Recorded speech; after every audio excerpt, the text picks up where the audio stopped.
கூடவே கொத்தமல்லி கொஞ்சம், புதினா கொஞ்சம்.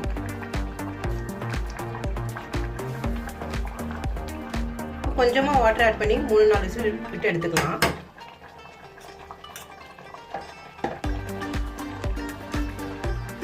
விசில் வர வரைக்கும் வெயிட் பண்ணலாம்.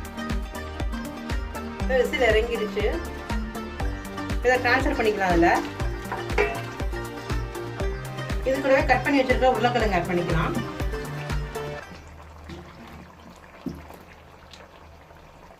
உருளைக்கிழங்கு ஆப்ஷனல் தான், வேணா ஆட் பண்ணிக்கலாம், இல்லாட்டி வேணாம். இது நல்லா இருக்கும் டேஸ்ட் தொட்டு சாப்பிட்றதுக்கு. இப்போ தேங்காய் பேஸ்ட் ஆட் பண்ணிக்கலாம். இப்போ தேவையான அளவு வாட்டர் ஆட் பண்ணி நல்லா கொதிக்க விடலாம். நல்லா எண்ணெய் திரிஞ்ச வரைக்கும் வெயிட் பண்ணலாம்.